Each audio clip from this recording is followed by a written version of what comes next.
Hello, everybody, and welcome to the third edition of Sunday Sermons here on Retrovolve.com. It's not actually going to be Sunday Sermons, however, since this will be posted on a Monday, but we're recording it on a Sunday, so it kind of counts. And a special surprise today, I'm not doing this by myself, so it'll be a lot better.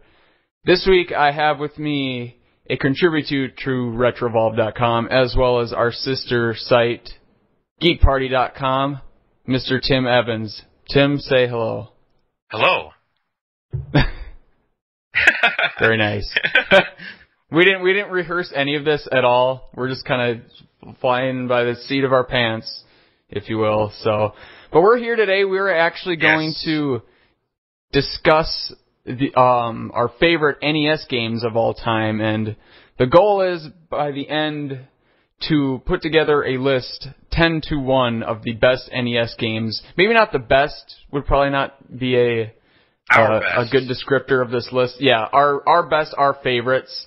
We kind of decided that we don't want to make a list like everybody. You can type in top 10 NES games in Google and get the same damn list over and over. We're not going to do that. We're going to kind of focus on our favorites and hopefully some that maybe you've not played before or don't know much about. So, yeah, let's just get started then. Me and Tim are going to alternate games on and off, and at the end, we're going to rank them 1 to 10 on our own, and then I will put those together for a final list of 10 to determine the best NES games of all time. So, Tim, introduce your first game. The first game that I had was on my list was Kickle Cubicle, which is a action puzzle game by IREM, and basically the point of the game is you can create ice and push ice to knock enemies and obstacles out of the way, and you're supposed to, I believe it's carrots, you're supposed to collect all the carrots or all the vegetables in each level to finish. Isn't there they're like ice cream bars? Yeah, if I remember food. right. Every level's like food related. So, yeah. It's very VeggieTales. Like the other characters are like a talking pepper, but it's really good. I've never finished it, but it keeps me coming back because it's really, really hard. But it's not unforgivingly hard until later on when it is unforgivingly hard. But it's got a password system, so you can always come back and try it where you keep rage quitting, in my case, over and over again. It's got really good music. That's another thing for me, is music in games can completely make or break a game. And it's got excellent music, excellent graphics. It's just an overall really good game. Really good action platformer game. Or not action platformer, action puzzler. Yeah, I actually completely agree with you. This is one, I really hadn't played any of the games that you sent me, but this is one I honestly hadn't even heard of ever before, and you nailed it. Like you said, it's an action puzzle is kind of the best way to describe it. It's a puzzle game where things are actually happening, and it's not boring. I don't usually like puzzle games, but honestly, of the 5 that you sent me, this was probably my favorite one. And it's exactly like you said. It's difficult, but not unforgiving. So yeah, it gives you like near the end of the game, there's some parts like I think World 4 is where I always end up just giving up because it gets really tough. But I mean, the thing with that is that it's going to keep me coming back over and over again. I've had the game since I was a kid, and look how much, enjoyment I've gotten out of it.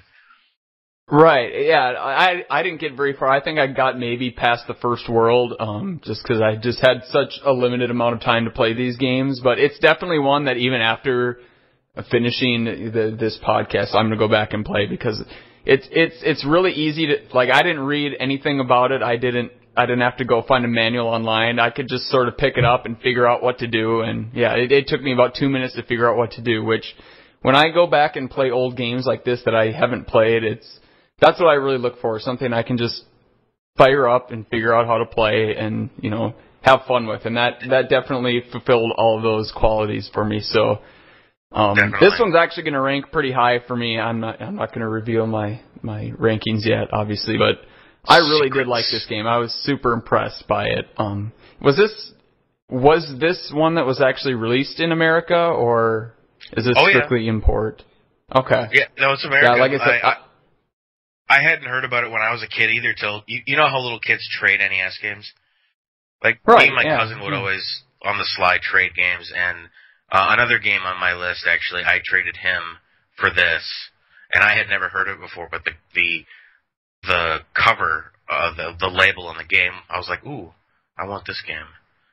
Now that was the only way I'd ever heard of it before, and it's actually kind of rare-ish in the wild. Yeah. Like I said, I've never seen it, heard of it. It also kind of fills the. I have this weird thing for food-based games. I don't know what it is, but like Food Fight, Burger Time, anything like that. If it has food in it, I like it. I don't know what that says about me, but it's like this weird thing I have. But yeah, I don't know. But beyond that, it's a really fun game. I would definitely recommend it, as it's a quick game to jump into, easy to figure out, but it's difficult. That's the thing, but not unforgiving, like you said. So this is a very good. It's not as hard as like Adventures of Lolo, but it's if you're thinking like the Lolo games, that's kind of the idea.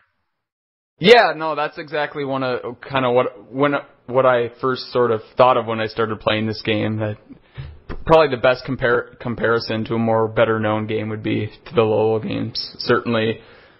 So I will move on. I think for my first game that I am going to introduce, I think I'm going to start off with Maniac Mansion, and Maniac Mansion it qualifies as one of my favorite games on the system, not only because the game itself is so great, obviously first released on DOS, and just an amazing game, but what really impresses me about the NES port is that how closely it mimics the DOS game. Obviously, not everything's not the same. It's, they had to drop things here and there, but the fact that they pulled off such an intricate point-and-click adventure on the NES is really, really impressive to me. And I think if you were to have played this version when you were growing up back then and never played the DOS version, you pretty much got the same quality experience to me, and that's why I think so highly of this port. Yeah, and that's actually exactly what happened to me with Maniac Mansion. Is I never played the DOS version as a kid. I was a console kid, and I played this version first, and absolutely fell in love with it. So it's an amazing point-and-click game. The whole atmosphere is very reminiscent of like the mad scientist's creepy mansion, Exactly, and that's why I love this game. It's just like there's just weird, bizarre sense of humor. Of course, the prime example, the exploding the hamster in the microwave. Oh, that's so horrible. One of the best gaming moments ever. It's so good. It's so good though. It is good. It's out of left field. It's the fact that you can actually blow up the hamster in the microwave and then give it back to the owner. Yeah. Oh, that's so cool. And I know that they did have to take out a few things just to satisfy Nintendo. Nintendo was really strict about what sort of content was allowed on the NES back then. So there's a lot of information online that's actually kind of funny. That there's an interview with Ron Gilbert because it's kind of about the stupid things they had to take out because Nintendo was they were over the top when it came to censorship back then, I think. Oh yeah. Yeah, no, I mean they still kind of have that perception today, which I don't think it's necessarily them anymore. It's just kind of the nature of, I don't know, the games that get produced for their systems. But back then, they were so hardcore about censorship. Like they wouldn't allow the word sucks anywhere in the game, or I think there was something about like there was a poster on the wall of like a mummy in a Playboy pose that they made him take out, like ridiculous things like that. But yeah, but the fact is, even without that stuff, the game is still just as enjoyable to me. It maintains everything that made the game great. Pretty much did translate and did carry over. That's why I put it on this list. There was quite a few that I was considering putting in its place, but at the end of the day, I had to put in Maniac Mansion. So. I almost put it on my list because it was such an important game for me as a kid. It was the first point-and-click game I ever played. I had never even heard of that type of game. And, again, video game music for me is huge. The opening music during the intro to the game is the best in any version of Maniac Mansion. The NES sound chip just nails it. Absolutely nails it. Yeah, and that's actually a really good point. You could definitely make an argument for the music being better in this version, I'd say, in the PC. I actually really do like the soundtrack on either platform. They even include, like, there's an Easter egg with the original theme from the Zach McCracken game, which was kind of the precursor to this. That's awesome. So there's just so many little cool things that aren't even important to, like, the story that they just pack in there. There's just so much to do in this game. I love Maniac Mansion, and to have such a faithful port on a home console at a time when home consoles were a little bit behind PCs in terms of graphical power was really impressive. So that's why it makes this list. Excellent port. The second game I was going to talk about was Werewolf: The Last Warrior. Which was created by Data East, and it's another one of those games. It's not tied to anything like a TV show or a line of action figures or anything, but it's got something that draws me to it. It's a platformer, action platformer, and you play as a Conan the Barbarian looking dude with a loincloth, and if he collects W's, he becomes a werewolf that has giant swords for hands. It's really, really weird. But it's got, like, cool music, cool enemies. It's really bizarre.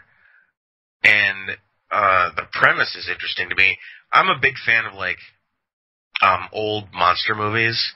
So I was always drawn to games that had anything to do with, the universal monsters of any kind. And so I was drawn to Werewolf, but it's a really good game, but I can't play it very far. I think I got to, like, level 2 ever in my life. That's pretty much the same for me. I don't know. This might have been a problem of the emulation, but I just had problems with, like, textures dropping in and dropping out. So I don't know if that was something that was part of the cartridge when you played it on the actual NES. Glitchy, yeah. It kind of plays like one of those games where it's not quite sure if it wants to work. But even when it does, even without those problems, they were just brutal with their level design and the enemies. You have no chance. No, like, and especially for me, I suck at these games. Like, even the best ones, like Mega Man, Super Mario, I'm horrible at them. Absolutely, like, completely terrible at any platforming game. So yeah, with this, I was just hopeless. I was like, is this broken, or am I just really that bad? And I don't know, maybe. No, it's really, really. I always tell this to people when we talk about video games, and I go, I'm terrible at video games. And they go, how could you be terrible at video games? It's like all you do. And I go, yeah, I know, but I'm still really bad at them. And this is absolutely no exception. I watched a guy do a Let's Play of this game once, and he couldn't do it. He's like, I quit. He's like, I'm going to do a different game. I can't do this. He got to, like, level 3 or something. He's like, forget it. It's too hard. Yeah, I think there was, even on, like, the first level, there was, like, a jump that I just couldn't get, and it's just a jump. There weren't any enemies. Too. Yeah, and there's, like, spikes on the floor, and, like, you're screwed. Yeah, that's exactly what it was, and it's like the second I had no idea what to do.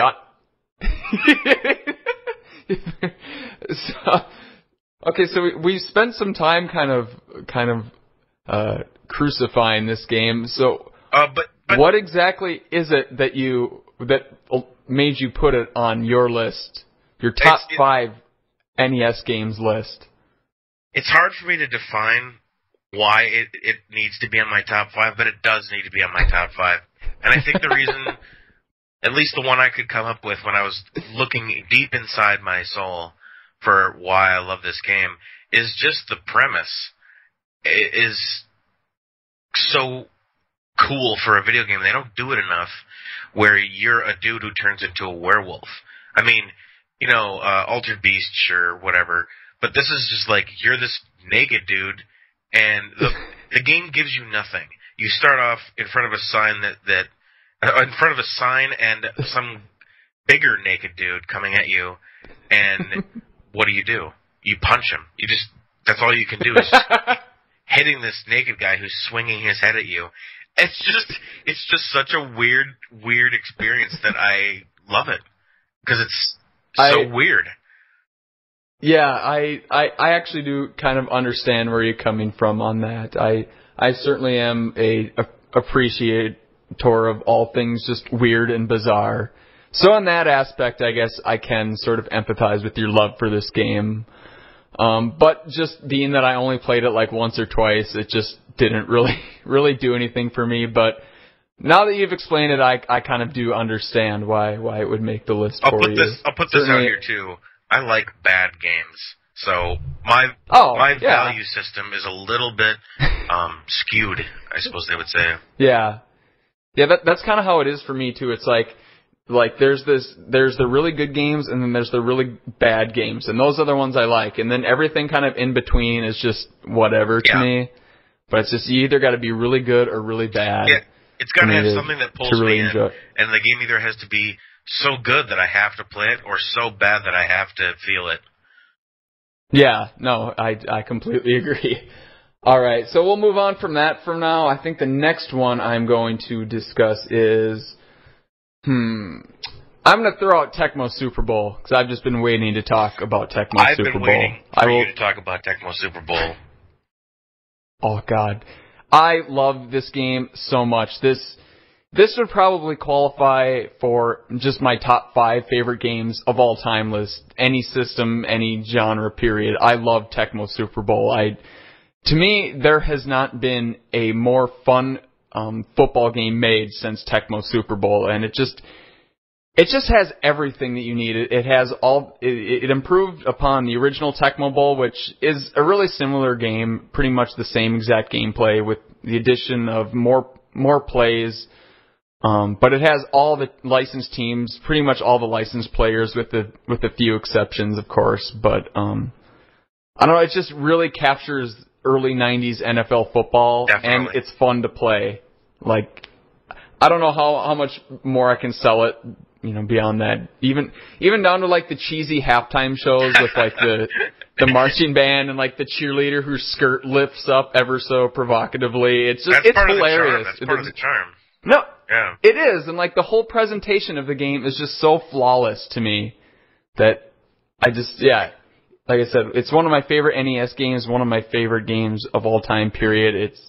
It's just so good, and it's a game that I'll still break out today. Like, if I'm having people over, we'll sit down in front of the NES and play Tecmo Super Bowl, and regardless of if people are into retro gaming or not, or even like gaming at all, they always have fun playing Tecmo Super Bowl. Well, yeah, I mean, Tecmo Bowl, the original Tecmo Bowl, would probably rank pretty high on any list of NES classics. And I'm surprised that Tecmo Super Bowl doesn't replace it, because it does everything Tecmo Bowl did better. Right. Everything. Exactly. It's got more players. It's got every team, right? I mean, it's got every team. It's got at the time. the accurate list of the roster of players from the time, pretty much, like you said. There's a few exceptions. And it's got all the little cinematics and more of them. I think it's got better music. The music is kick-ass. Oh, it's so good. It really puts you in that Monday Night Football type of music feel to it. And I mean, what I really liked about it, I had never played it, actually, until you mentioned it to me. I played Tecmo Bowl a lot as a kid, though. But I loaded this up, and I like the fact that you can look at the player lists. You couldn't do that in Tecmo Bowl. You couldn't do anything like that in Tecmo Bowl. And this one, you can look at the player list. They've all got little characterized faces. Yeah, and it actually looks like them. Like you pull up Barry Sanders, and you're like, holy shit, that looks like Barry Sanders right there. Yeah, exactly. It's really, really cool. I mean, and beyond that, it's an easier game to play in terms of you've got more choices because you've got more plays. You've got probably twice as many or almost twice as many. Yeah, I think the original had 4, and this one you have 8. Yeah, that's awesome. Yeah. And, I mean, it still doesn't have... You can't, pick defensive plays. You just basically have to try to guess the other one, or the one that the player on offense is choosing, and if you guess the same one, you get, a blitz or whatever. But, I mean, it's... Well, I think that's because they want to keep the game moving. It's a really fast-paced game. If it was all defense... If they had defensive plays on there, it would draw the game out a lot longer. This is just action, straight up. Yeah, exactly, and that's what I think is missing from sports games in general nowadays. They take fucking forever. I went out and bought NBA 2K15, and I made it through about half of a game before I was like, "Fuck this! This is taking forever." And that's what this game does so brilliantly. The gameplay is great, but it keeps it moving along at such a perfect pace. I wish they would bring back fun, kind of arcade style sports games. Yeah. I don't know why they don't. They're all sim sports type games now. Right, and it's even for someone like me, I enjoy sports. I enjoy watching football, but for the life of me, I can't be bothered to sit through a full 15 minute quarter game of Madden. It's just excruciating for me. And yeah, games like NFL Blitz. Yeah, those Blitz games were great. That was the last one I can think of. That was a big, popular series that kind of hit that whole NBA Jam fun, let's just have arcade-style fun with this instead of just, you're going to feel like the player and you're going to sit through every single aspect of the game, of the actual, literal game. You're going to sit there and, I'm surprised they don't have your locker room having your coach yell at you, and it's just crazy. It's absolutely. They took kind of, not entirely, because I still like new sports games, but it's like they took a lot of the fun out of it in the last 10 years. Yeah, I completely agree, and I guess I don't want to go too far down that road, but yeah, I could talk for an hour about how modern sports games piss me off, but yeah, Tecmo Super Bowl, it's just so perfect to me, and it has some of the best video game athletes of all time. Of course, Bo Jackson, the one that everybody knows. Bo knows. Yeah, Bo knows. And there's even these group of players that are kind of now known as the Tecmo Bowl legends that were never actually any good in real life, but for some reason in Tecmo Bowl and Tecmo Super Bowl are just unstoppable. I think there's it's the nose tackle for the Packers is Bob Nelson or something, some guy nobody's ever heard of, but he's unstoppable in this game. It just has this weird cult following behind it still to this day, and there's still people that every single NFL season modify the game to have the up-to-date rosters, which you can download and play as a ROM, which is super awesome. Cool. Yeah, so I mean, there's still a huge community for this game, and tournaments being held all the freaking time. So I think in that manner alone, the fact that it still is being actively played, I mean, by a relatively small community, but still, it has an active community to this day, I think, speaks volumes for how good the game is. I'm not much of a sports fan. In fact, I would probably consider myself to be not a sports fan. I don't go to games and stuff. But I will say this. I enjoy some sports football games or some sports video games. And even if you don't like sports games, play Tecmo Super Bowl. It's really good. Everyone should play this game.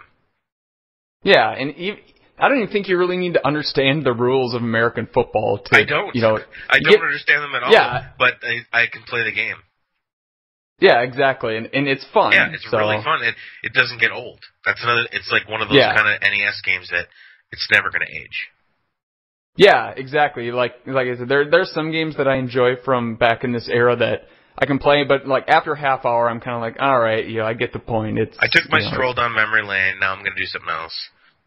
Right, but this game is just like, I want to play another game. After you told me about it, I sat and played it for probably about 4 hours. After you told me about it. Yeah, it's that damn good. I love Tecmo Super Bowl. All right, so that's all I got to say about it. We'll move on to another one of your picks. My next one I'm going to talk about is Star Trek 25th Anniversary, and a lot of this comes from the point of view of a Star Trek fan. It's a kind of a simulation of the television show. There's different missions you go on, and they mimic episodes, famous episodes, or series of episodes from the original Star Trek series.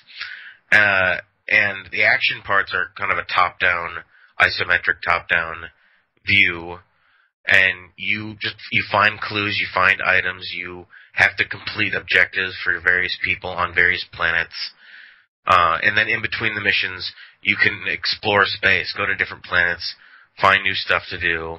I don't have a whole lot to say about it other than the fact that from the point of view of a Star Trek fan, it does everything you want it to. This actually, the roles are kind of reversed from the last game. I'm not a Star Trek fan. Not that I hate it. I never got into it. I've seen one episode of Star Trek, and that's the Tribbles episode. Yeah. That's the only one. That's literally my entirety of my Star Trek knowledge is that episode. That said, I didn't have a chance to get very far into this game, but it's one that I fully intend on going and playing eventually. The opening cinematic is for the NES to me is so impressive to me. The graphics are really good. They're amazing, and like just how well animated everything is. I mean, that really was like wow, like that. It could almost have been an early Super Nintendo game. Just looking at it, and for sure. I don't know, like what I was like as I was playing this, like that's what I thought was like if you were into Star Trek and like that was your thing, like this game would be for you. Like that's just because it's not just like new stuff. It's like if you've sat through and marathoned the original series, you get to be part of those in this game. It feels like you're part of the episode, and having knowledge of the show is going to help you play the game because a lot of it is tough as far as like figuring out what to do next. Yeah, and that's really cool though. I think that's such a cool way. It just does seem like a love letter to Star Trek fans that if you're really into this show, this game is going to be when you think of a game that's listed as 25th anniversary or any anniversary, you expect it to be just kind of a game, and then that title is just arbitrary. But with this game, you can tell that they did this for the anniversary of the show, and they did it with a lot of care and detail and love, and it just comes through how much effort that the developers put into it.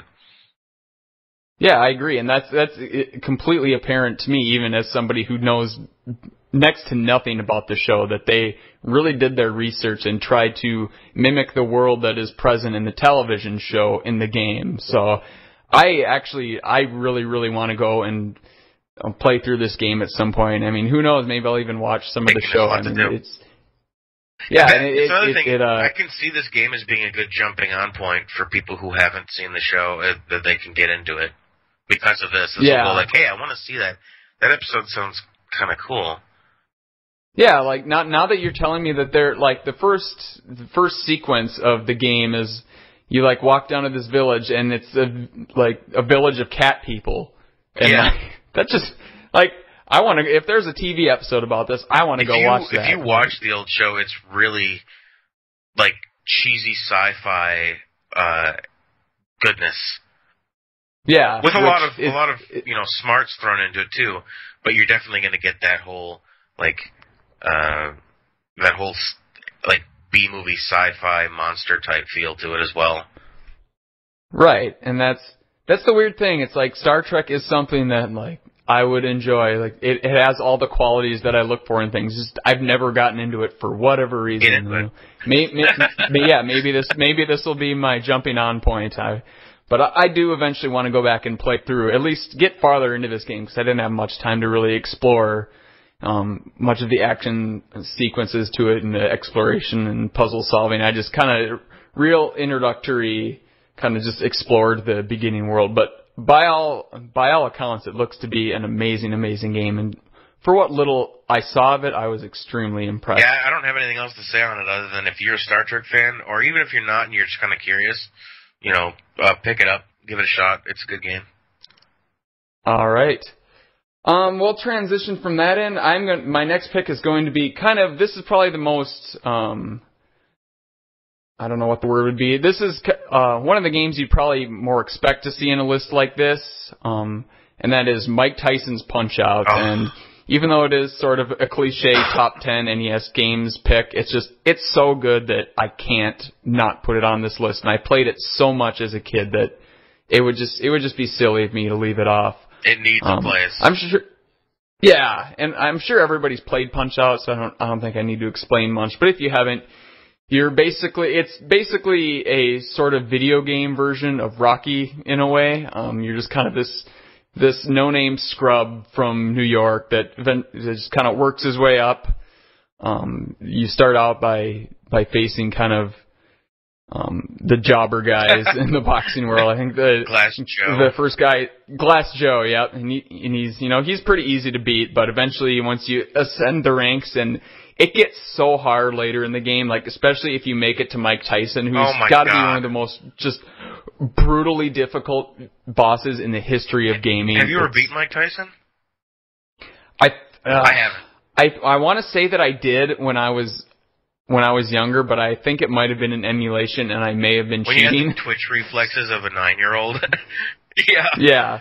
I've never beaten him. There's no way I could do it now. Absolutely not. Him or Mr. Dream, because when the game, at some point, Nintendo rebranded the game and took Mike Tyson's name and Mike Tyson's likeness out of it, and they replaced him with, I think his name was Mr. Dream.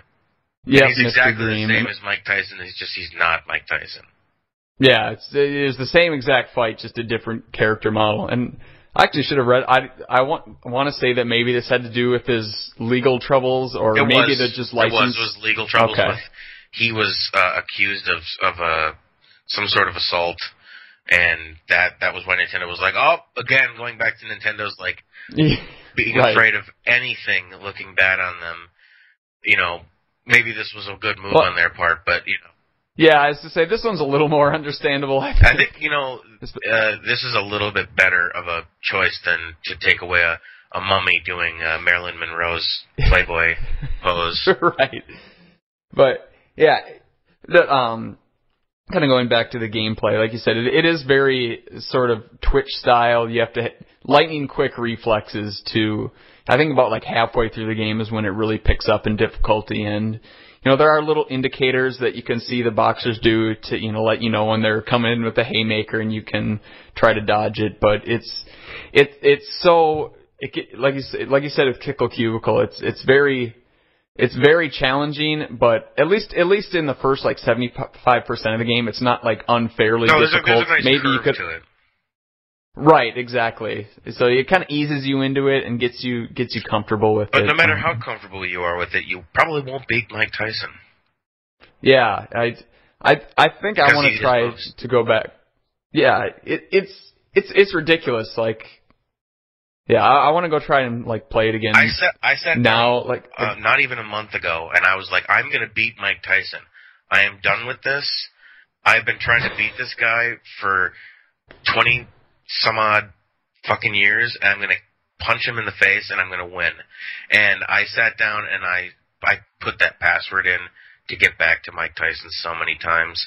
I could not do it. I looked up, like, FAQs, and, after a point, I was like, okay, I got to look up someone else's strategy, or watch someone else do this on YouTube, and then try to do what they did. I still couldn't do it. Yeah, that's the thing. Like, you can go online, read strategies, and watch people do it. You couldn't even do this back, when the game came out. Nothing like this. But even with the knowledge we have today, like, you can read, somebody will give you step-by-step instructions on how to beat Mike Tyson, and you still can't fucking do it. There's still 25% luck in there, really. And, but saying that, though, the fight before him, which I believe is Mr. Sandman, I would rank that on a scale of 1 to 10, 10 being the hardest. I would rank that as like a 7, and then I would rank Mike Tyson as like a 13. Right. So, like, you at the very least, anyone can get to Mike Tyson, but you won't beat him unless you're a Punch-Out god. Exactly, and I think that actually has helped the game's legacy. That just the fact that the main boss in the game was so brutally difficult, and you had to just be on an entirely different level to beat him. Really kind of has helped the aura of this game survive. Or have a Game Genie to this day. Yeah. Either you need to be some sort of genius wizard with you need to be like Lucas from The Wizard, or you need to have a Game Genie, because I don't know anyone personally that has beaten it. But I know everyone I know who has played NES has played Punch-Out, because it's just that good. I mean, my notes for this that I wrote down for Punch-Out was just, what's not to love? Right, exactly. I think that's probably the best way to sum it up what's not to love about this game? It has so much charm and character, and even with the cutscenes with him running after the coach on the bike with the New York City backdrop. It's just so cool. Like, everything about it is just so charming, and I don't know. I love this game. You'd be hard pressed to find anybody that doesn't like Punch-Out. Spoiler alert! I'm pretty sure this is gonna be like number 1 on our list. I think it's gonna be up there. Probably. Yeah. I would say that's a pretty safe bet. Yeah. So that's all I got for Mike Tyson's Punch-Out. Go ahead with your next pick. There's not a whole lot to say about it that hasn't already been said. The next one is Monster in My Pocket, which 90s kids are going to remember, probably, the little rubber plastic monster figures, toy line from the time, which were just just different style monsters that were small enough to carry around in your pocket, and they had little numbers on them that would tell you how strong they were. And it was just kind of a cutesy little collectible thing at the time. I wasn't really into it, but I did end up picking up this game based on it, and being a huge monster movie fan, I fell in love instantly. It's a platformer. You can play either as a vampire or as Frankenstein's monster type looking character, and you're a pocket-sized monster, so you're really, really small, and you bop around like, in a house, in the small world, dodging stuff, dodging golf balls, picking up keys and throwing them, and picking up other stuff and throwing them, and it's just an endearing view. I always like being small in games, and this is like probably one of the ultimate being small games. Yeah, the first thing, I think this whole Monsters in Your Pocket Monster in My Pocket, yeah. Okay, yeah. Well, my first thought was like, is this like a Custer's Revenge, like adult themed sort of game? Sort of provocative sounding title, but to my surprise, it totally does.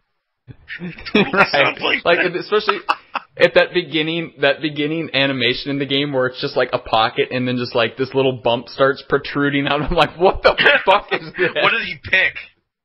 Yeah, it's like this is some sort of rib on me. But immediately, kind of once I started playing the game, I was like, yeah, this was clearly like a huge merchandising line. Like, yeah, I think it came kind of right before my time. So I'd never heard of any of this sort of stuff, but I was like, yeah, this is clearly something that was like merchandising line. And did they have like a TV show? Yeah, they had a TV show, and like the game itself in the box had an exclusive monster that you could only get by buying the game. So that was another thing. See, like that's something if I was of the appropriate age at the time, like I would have gone ape shit over. Like, the exclusive one in the box. That's awesome. I actually did like this game though. It's a great, not one really I had ever played. Game.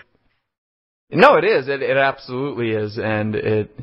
I was a little confused. Just kind of with some of the items, like you'd mentioned with the keys. Like I literally carried this key with me for like 15 minutes, thinking I had to like put it in somewhere to like open up a door, but no, it's just like a weapon. It's a weapon. Yeah, it's a weapon.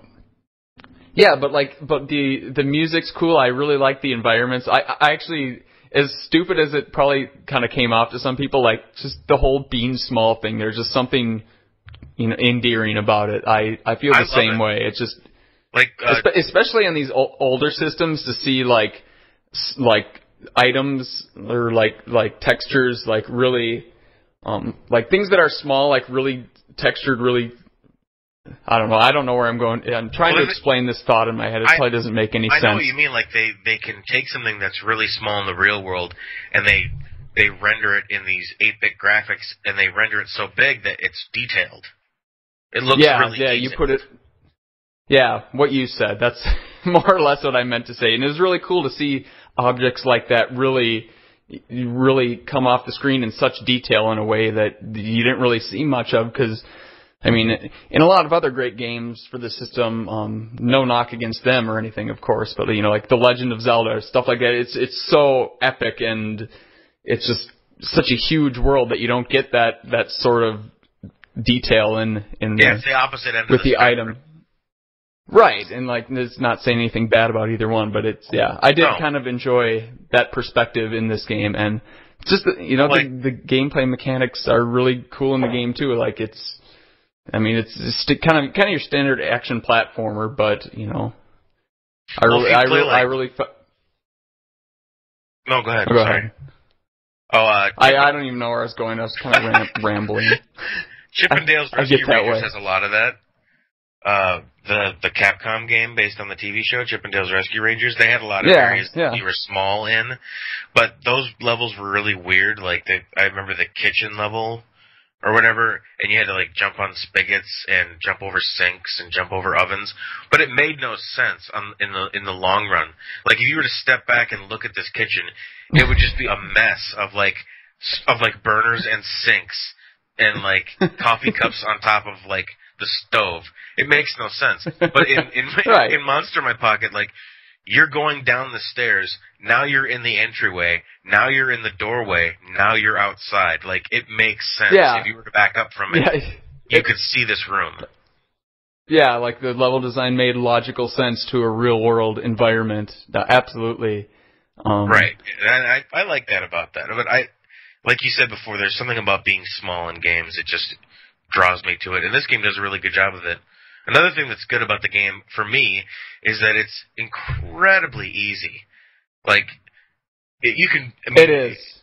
It's one of those games, and I think they did that again to cater to the young audience that was getting it for the toy inside and would watch the show and collect the figurines, is that the game is or idiots like us easy. Who are older and need easy games to play because we suck. I'm terrible at games, so I like playing easy games, and this one's really easy. Yep.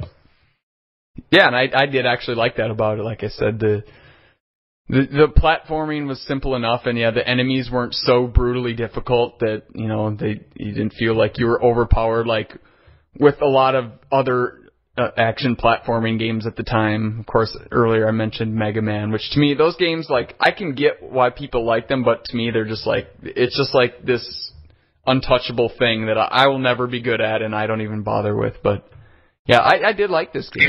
This game is very accessible. And I don't think that's a bad thing. There's not a whole lot to keep in mind. No, I think it's a good thing. The music and the graphics are really excellent and, colorful. Everything looks really nice, and it's easy to get into, Yeah, unfortunately, it doesn't, for whatever reason, the ROM I had doesn't translate super well to the emulator I use, so there are a lot of textures and backgrounds dropping out, which is no fault of the game on its own, but just, unfortunate that I didn't get to experience it in its full form. But I still was incredibly impressed by this game. There's another one kind of like the Kickle Cubicle that I've never really heard brought up before. No, it's not mentioned. Certainly, really. No, and I mean, given there was a lot of these types of games coming out at the time, so I guess it's only kind of natural that it got lost in the shuffle, but still definitely noteworthy. I think definitely one that's worth having on this list. Yeah, for sure. And your next pick, sir? Let's see. What do I have left?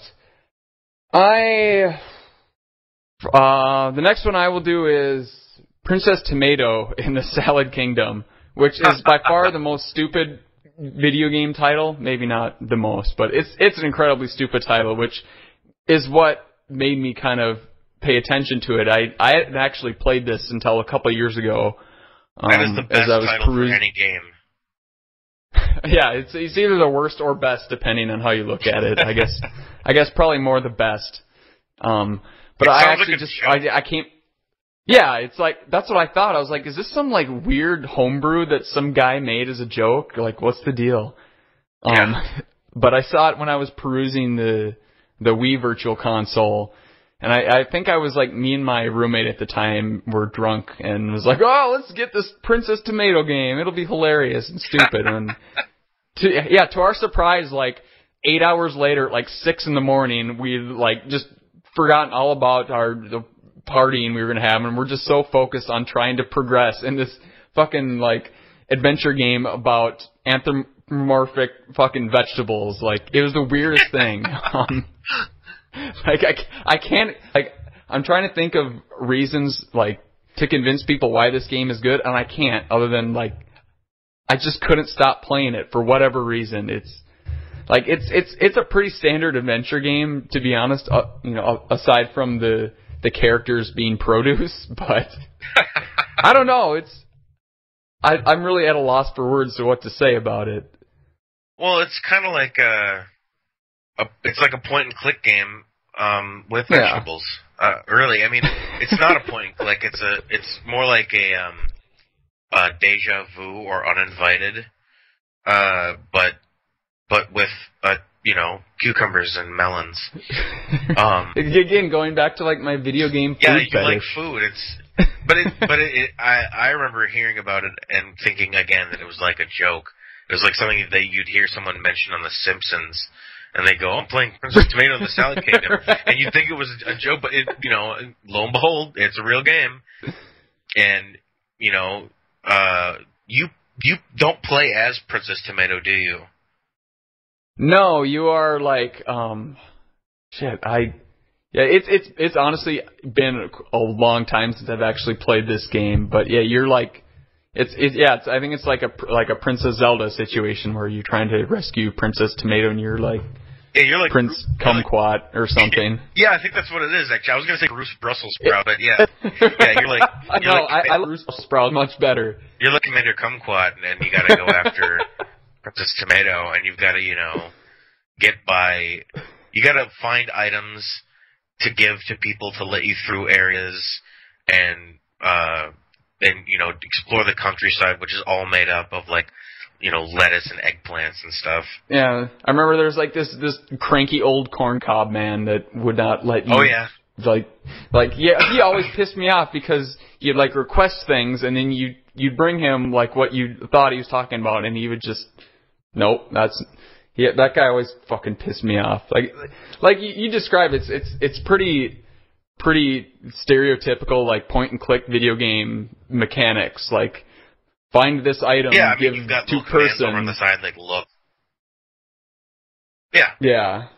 Yeah, okay. See, you're Sir Cucumber. I had to go look it up. It's Sir Cucumber. Sir Cucumber. Oh, it should have been Bruce Brussels Sprouts. That would have been so much better. They needed to do more on the pun front. Yeah, I completely agree. But yeah, it's Sir Cucumber, a knight. The player is assigned by King Broccoli, now deceased, to defeat the evil Minister Pumpkin, who has kidnapped Princess Tomato. And then you gain... Oh, I forgot, yeah, you get a sidekick, Percy Persimmon. I remember that. So good. Like, like you had mentioned, it's just one of those things that it just sounds so bad you have to play it. Like, Yeah. but when you play it, I mean, it's, to be honest, it's nothing special. Like, the game itself it's kind of standard point and click, but I don't know, just the setting and just the fact that you're vegetables, it just makes it different enough for me to really make it stand apart from the rest of the library. If you've ever played Shadowrun, or not Shadowrun, Shadowgate. If you ever played Shadowgate on the NES, it's the same kind of control where it's like you've got commands on the side and you've got an inventory of things, and then there's a screen to your left which shows your view of what's going on, and you can move forward, you can move back. But it's well done. It's an endearing game. It's got a lot going for it. It's colorful as hell. Oh yeah, and it's one of those weird games too. It still kind of has like a cult following to it. So it's a name like that. Right. That's exactly it. Like I literally did no research about this game when I bought it. I mean, I guess it was only $5, but still, like, I saw the name, I'm like, yep, I need to have that, and I paid money for it. I'm surprised that they have this on the Virtual Console. It's such a niche title. Yeah, and actually, I wish they would have more of those. I guess that's another rant I could go on in Nintendo's whole dropping the ball on the entire Virtual Console. Man. Yeah, you got that right. They've totally fucked that up, but I'm gonna save, like, the listeners like an hour-long angry rant for me, and we'll just move on then with your next pick. All right, my next pick is going to be Faria, or Faria, I don't know how it's pronounced, A World of Mystery and Danger, which is a top-down action-adventure game, much in the vein of Zelda, except that you're a girl in this one, which is another one of my big things in games, is I like games where the girl is the hero, because it's so different than the typical what's given to us when we were kids on the... Yeah, I think I'd probably... Like Metroid, oops, spoiler, sorry about that. No, if you haven't... Well, it's been like 25 years. If people don't know that Samus is a fucking girl... I called her Metroid, too, until I beat the game, and I'm like, oh... God, there's going to be just... If anybody actually listens to this, there's going to be so many angry fanboys. Just, what? There's no Super Mario on this list? How could you call her Metroid? Yeah.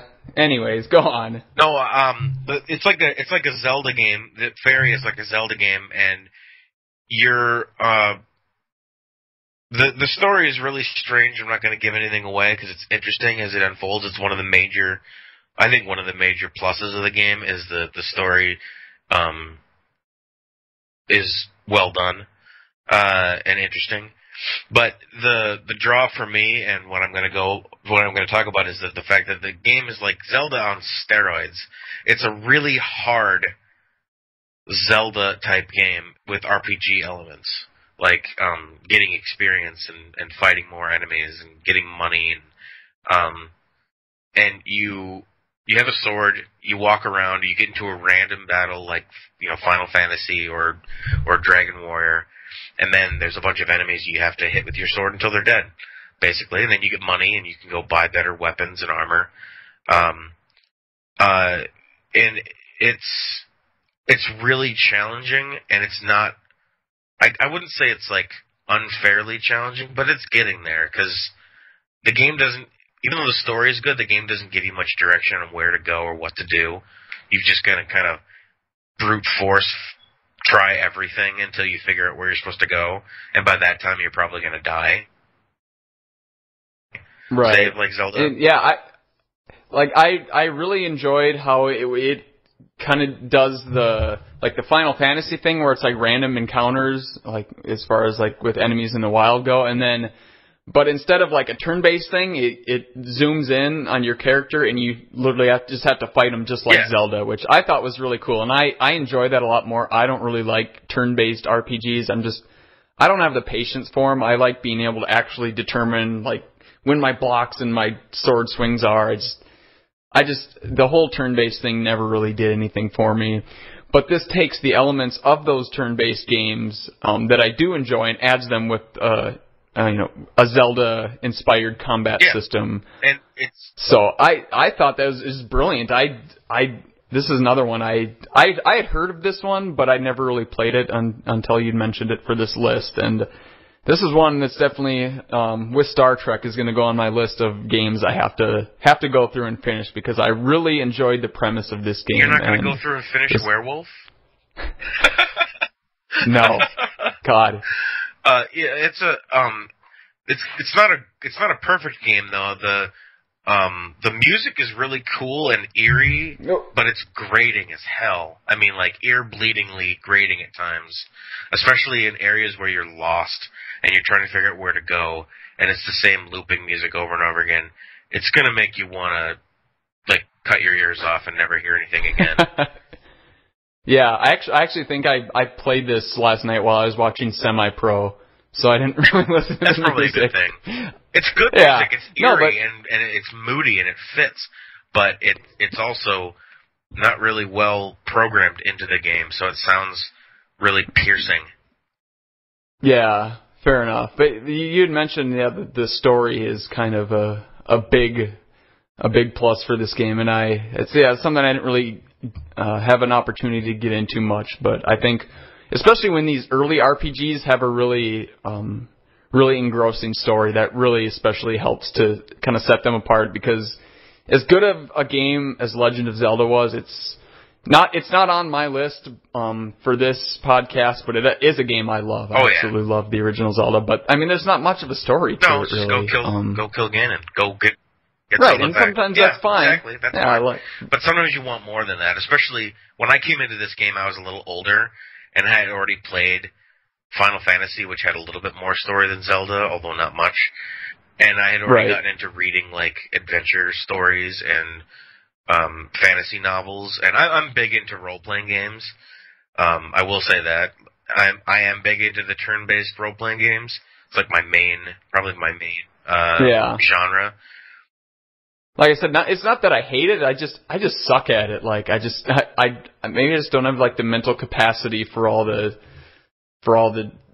stats and whatever. It's not something I'm good at. I think what got me into turn-based role-playing games was the fact that I'm not good at games, and like that you don't have to be quick with your fingers to play a role-playing game. You have time to sit and like think, and that gave me. That is a good point. Maybe it's something eventually I just have to sit down and kind of put in the time to understand. And like maybe math and role-playing games, a lot of them, especially back then, were about crunching numbers, like stats. Right. Yeah, and I do like some of that to an extent, but I don't know. I really like how this game, Faria Far. I don't know how it's pronounced. Yeah. I don't know. I just liked how it took all these elements from the just kind of action-adventure RPG genres and kind of took everything that I like and crammed them into one game. So another really good thing that got me at the time was like the style, which I think needs to be mentioned, is the anime style of the characters and stuff. Yeah, and at the time, there wasn't a whole lot of that in America. It wasn't really a thing yet. But I had seen a little bit of it, like, I think Dragon Ball was on TV and Sailor Moon, and it intrigued me. And then seeing this game and seeing those styles in a game, that drew me even more. I was like, well, this is something new. This is something I haven't seen before, or haven't seen much of. Yeah, and that is a good thing to bring up too. I did actually notice that, like when you go up to a character in the game and talk to them, it would bring up kind of like Princess Tomato kind of thing, where it's like a portrait of the character you're talking to, kind of in the center of the screen, and they are just so well animated, and like you said, in that sort of anime-inspired style, which, you didn't really see much of on the NES, which is cool. They're weird, though. I mean, like, they're weird anime-styled. That old man at the very beginning of the game, if you remember that. Oh, yeah. His face looks like a rotting potato. It's really strange. It does. No, I know exactly what you're talking about. But, yeah, overall, a very cool game. It's one I wish I had been allowed more time to really kind of sit down and really experience, to be more qualified to talk about it in further detail. But I will say I was very impressed, and I think it definitely deserved to be on this list. Anything else you want to throw in about it? I wish I had more time to play with it too, but unfortunately I traded it to my cousin for Gecko Cubicle, which is fine because that game's good too. But I was going to say that's a win-win trade there. Yeah, it is. It really is. It's not like when I traded awesome my Game Genie to my friend as a kid for his copy of A Boy and His Blob. That was an unfortunate trade. Yeah. I think we all have. I can't think of one off the top of my head, but I know I've made some awful trades. The one that I do remember that worked out very well in my advantage, I traded some idiot in my math class in 7th grade a copy of Army Men Air Combat for the Nintendo 64. Sucks.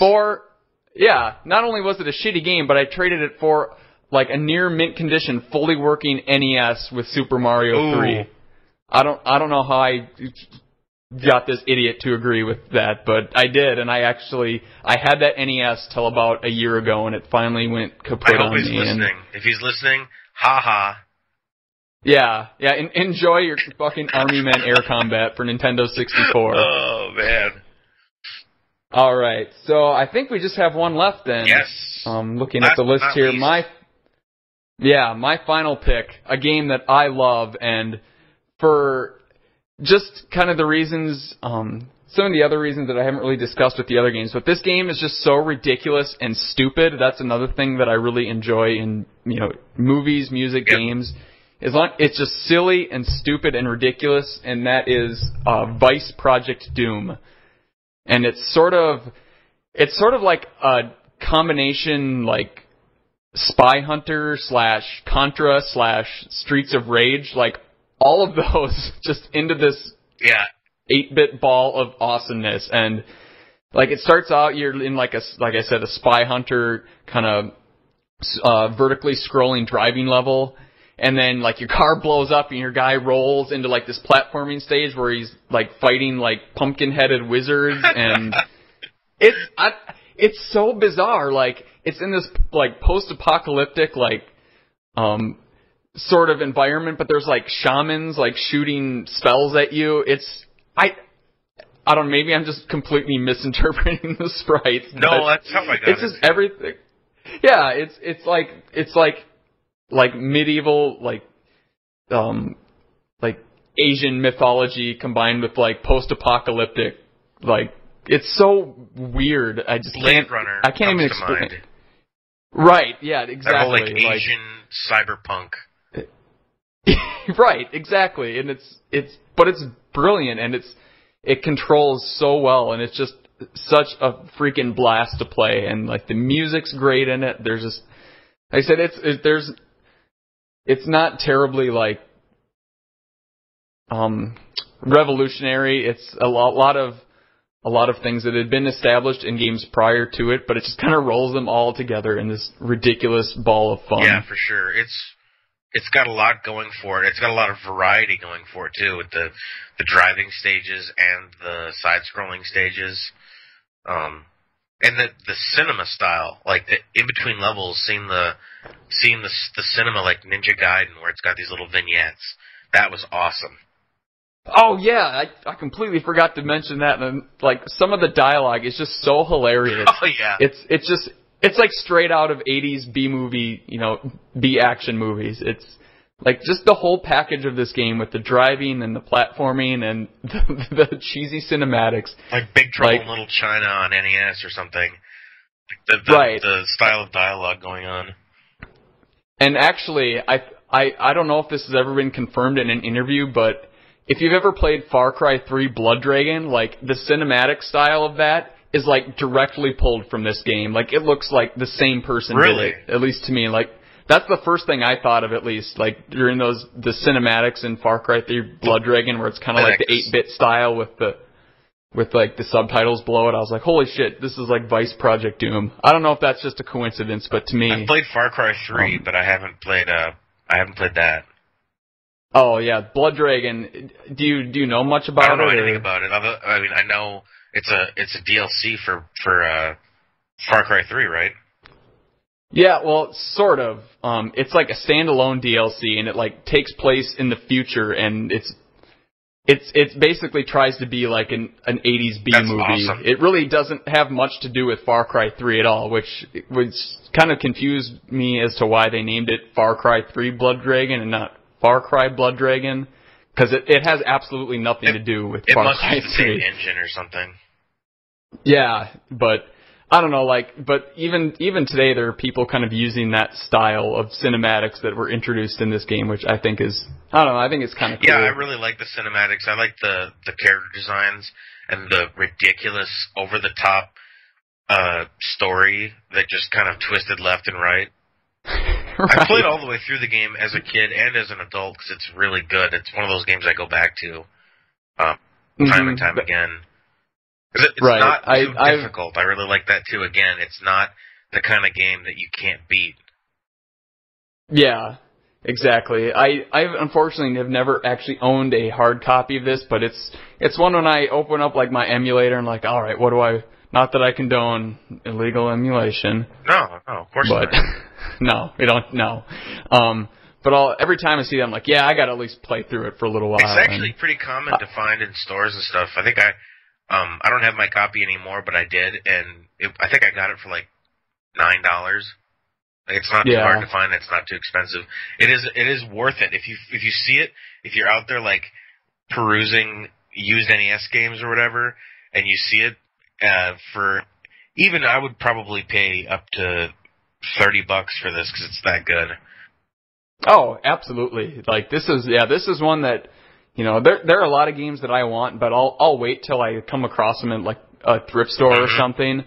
But this is one I'd even go out and, you know, pay full eBay price for. It's that good, and it's totally worth going out of your way to find it. It's a really, really weird game on the NES. It's I think it's more goofy than like Kabuki Quantum Fighter and more goofy than Ninja Gaiden, but it has that same kind of feel to it. Right. You got different weapons, and, you know, different areas, different, you know, styles of levels of difficulty. Right. And it's such a product of its time too. It's just so 80s in every way, and it's going back to Blood Dragon. It's not like it's not like something that was produced in modern times and kind of paying tributes to that era. This is like directly from there, and I just think that's so cool that it's one of those games that if you're going to make like a time capsule of the 1980s, you got to throw a copy of Project Doom in there. It's just like I said, it's not terribly revolutionary or anything. But it's just so many great things combined together with just this added garnishing of over-the-top stupidity that really, really endears me to this game, and it's why it is one of my top 5 favorite all-time NES games. All right. So that's it. Anything you want to throw in last minute that you may have forgotten to mention? If I would have had a top 6 instead of a top 5, I probably would have put Vice Project Doom as the number 6 spot, just because. I loved this game. As soon as I saw it on your list, I was like, "Oh, sweet." Yep. Yeah, I mean, obviously there are so many more games that I easily could have put on my list. It was incredibly difficult to narrow it down. Well, and the thing is, I didn't want to, like you said at the beginning of this, I didn't want to put down like Super Mario Bros. 3, Mega Man 2, Ninja Gaiden, right, Contra. You know, like, duh, everyone knows those games are like the games everyone puts on their lists. I wanted to pick some more like eclectic games. Yeah, and it's nothing against those games. Like, God, I mean, who doesn't love Super Mario 3? Incredible game. It's just Contra? Yeah, but you can go to any other list on any other site and read about Contra all day long if you want. It's nothing against those games. We just kind of wanted to present something a little different, and I think even with that said, like, the 5 I picked are still pretty much the 5 I would have chosen regardless of, kind of trying to have our list a little different than the rest. I think so too, just because these are games that I can always pop in, I can always play, and always have a good time with. And I think that the games that I chose, and the games that you chose, are very, very much Nintendo Entertainment System experiences. You could play a game like Super Mario Bros. 3 on the Super Nintendo. You could play Super Mario World. but I don't think you're ever going Right. to get an experience like Vice Project Doom on the PlayStation. It's not going to happen. No. You won't get Vice Project Doom anywhere else but Vice Project Doom. Like, that's why I love Super it. Bowl, you're not going to see that on the Nintendo 64 because they would have had more things to get in the way of just the core fun of it. Right. And it's funny because they actually did, I did find, I actually think I still have it, there's a Tecmo Super Bowl for the Sony PlayStation. Like, it's called Tecmo Super Bowl, and it's fucking horrible. It's nothing even close to the original one. And I was just, I didn't expect it to be, but I just, out of curiosity, had to check it out. But yeah, it's nowhere near as good. That's experience you can only get on the NES. I think we've really kind of captured the aura of the NES very, very well. So do we want to put these in an order here? So yeah, what I'm thinking we should do here is we'll take a quick break. You can send me over your list, and then I will kind of average out what we have, and it'll just kind of reveal 10-1 our list. Okay, and then we'll come back and record more. Yes, that's what I'm thinking. All right. So we'll take a quick break. You can, and then that'll give me the chance to make sure this is all recorded. It looks to be, the lens cap was still on. Yeah, I didn't right, take the lens exactly. cap off.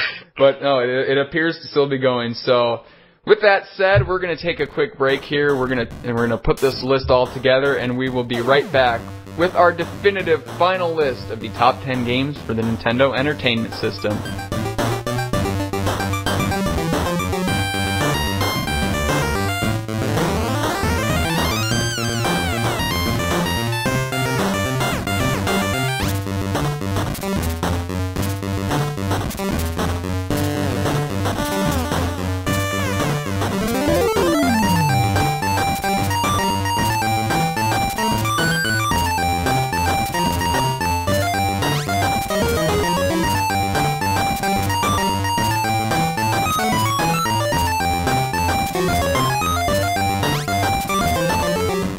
Welcome back to our countdown of the top 10 Nintendo Entertainment System games ever made on Retrovolve.com.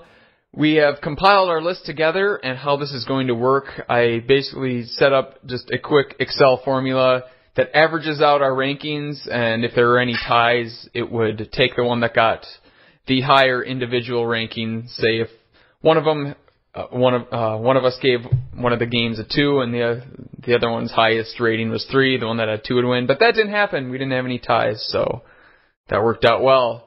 So without further hesitation, I'm just going to start counting on the list. At number 10 on this list, if you've been paying attention to this probably won't be any surprise to you. It wasn't any surprise to Tim or I, is Werewolf: The Last Warrior. Right? That's the subtitle of it, right? Oh, you're kidding me. I know.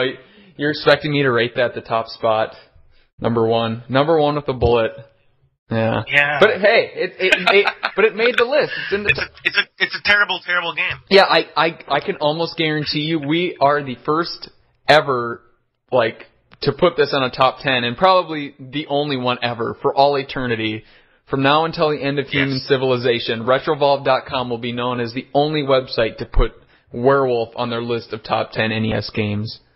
So, alright, so you got Werewolf at number 10. Number 9, we actually both gave this the same rating, Princess Tomato in the Salad Kingdom. Not a real surprise there. It's a good game. It is. It's a good game, though. It's just not as good as Right, Skate Through exactly, 1. but better than Werewolf. Yes, it's better than that's what they should put that on the box of the game. It's better than Werewolf. I think some company should do that with an upcoming release of the game. Better than Werewolf: The Last Warrior, and we will be the only ones. At least it's not ET on the 2600. Exactly. All right, moving on to number 8. We actually both gave this one the same rating as well, Monster in My Pocket. Not a whole lot. I have more to say about that game. Good. Not much of a surprise. Yep. It's a good game. Number 7 is Star Trek 25th Anniversary. I actually rated this higher than you did. I gave this a 5. You gave it a 7. Well, I was looking more at like it's more of a fan thing. It's like it's more of like if you're already a fan, this is your joint. But if you're not a fan, maybe and not. And I kind of gave it the higher rating I did, just kind of on benefit of the doubt alone. Just I can see that there is greatness there. I haven't experienced it all, but I'm going to give it the benefit of the doubt and gave it a little higher rating, even though I don't have much experience with it. Number 6, we have Vice Project Doom, kind of right there in the middle of the list. I think it's a good spot for it. Not the best game in the list, not the worst either, just kind of right there in the middle. I gave it a 6. You gave it a 4. So, yeah, it kind of sounds about the right place for it. And at number 5, we had Faria, however the hell you say it, A World of Mystery and Danger. Yeah, something like that. But it's the unpronounceable game. Exactly. But that made the list at number 5. At number 4, it was Kickle Cubicle, which I think is probably the biggest surprise of this list. If you're just coming into this podcast without having much knowledge of the game, at least for me it was a surprise. I didn't really know what to expect from it. And you'd never heard of it before, No, right? and I actually gave it number 3 out of all of these. So I really, really liked it, and it's one I'm... And it's food related, and you've never exactly. heard of it before. I don't know, yeah. That's really shocking. I think maybe one day we should do a top 10 food related games countdown. That would be a blockbuster. Someday we'll get around to that. I think we have a lot of more topics to to cover before we get to that, but we'll save that for a future episode. Somewhere. So that was number 4. At number 3, Tecmo Super Bowl, which I think is a great place for it, right there in the top 3. I was really happy to see that. At number 2, Maniac Mansion. Which the well-deserving absolutely, of that spot, too. I think, yeah, just the fact that it's such a beloved PC game that had such a faithful console interpretation, I think it absolutely deserves to be where it is. And at number 1, no surprise here, Mike Tyson's Punch-Out, Retrovolve certified, number 1, best Nintendo Entertainment System game of all time. It's a TKO on our list. I'll hit myself. It's okay. Well, you just ruined the last hour and a half of work we did, so thanks. Just anyways, no, that was a lot of fun. I think we had a really good, productive discussion on, especially on a lot of games probably a lot of people listening haven't heard of. So hopefully this gets some people out there to experience some games they maybe have never, like you said. Yeah, and I hope we came off as somewhat informed and knowledgeable and not total idiots, but, I guess... I think the best thing for me that came from this was Tecmo Super Bowl, which I had never played, and now I will be playing a lot more of. Yeah, that's kind of same with me. I have a new favorite NES game by far with Kickle Cubicle, and 2 more that I really, really want to go and check out. So it's been a learning experience for all of us, and I think that is what made this so fun. Not only going over some timeless classics that we all kind of love and adore, but discovering some new things along the way as well. So, yeah, it's been a good time discussing these games. We'll definitely aim to do stuff like this more often. I don't know if we're going to stick with the countdown theme going forward, but we're definitely gonna shoot for a lot more podcast and audio type of content in the future. So, yeah. Anything else you want to add? All right. Not really. I don't have anything else to say other than you covered pretty much everything. All right. Excellent. Well, I think we had some good discussions and good conversation. Yeah, absolutely. And anywhere people can find you, are you on Twitter at all? Yeah, I'm on Twitter at TimOnGaming. There you go, TimOnGaming. I think I'll have to follow you, actually. I don't think I follow you. I'm a horrible host of this show. To be fair... I think I follow you. To be fair, I don't really use Twitter a ton, so. But you can find me on Twitter at Andy Ryerson. You can look up how to spell that on the website. Whatever. But as always, visit Retro. You can read both of us. Yes, exactly. Visit Retrovolve. That's the main thing. You get. If you just stumbled across this on YouTube, go to the website. There's actually a lot more to us than just YouTube content. A lot more. We have a ton of written content by some really good writers. Present company included, of course. Oh, he means accepted. I write nothing but crap. Yeah, you could argue the same for me. I just ramble. I think most of my stuff is just kind of ramblings of a drunken idiot. And then there's Josh and Mandy do some fairly good content. So you got a balance. You've got the moronic content by us, and Josh and Mandy, excuse me. They have good stuff. So yeah, we're really good at selling ourselves, apparently. All right. Well, thank you everyone again for listening to this special Monday edition of Sunday Sermons. It's been a lot of fun, and we'll try to have something available for next week. I don't know if we might try to branch this off into a series of its own, come up with a clever, witty name for it. So until then, check out retrovolve.com, check out some of the other stuff we've got on the YouTube channel, and yeah, that's all I got for you. Until next time, stay classic.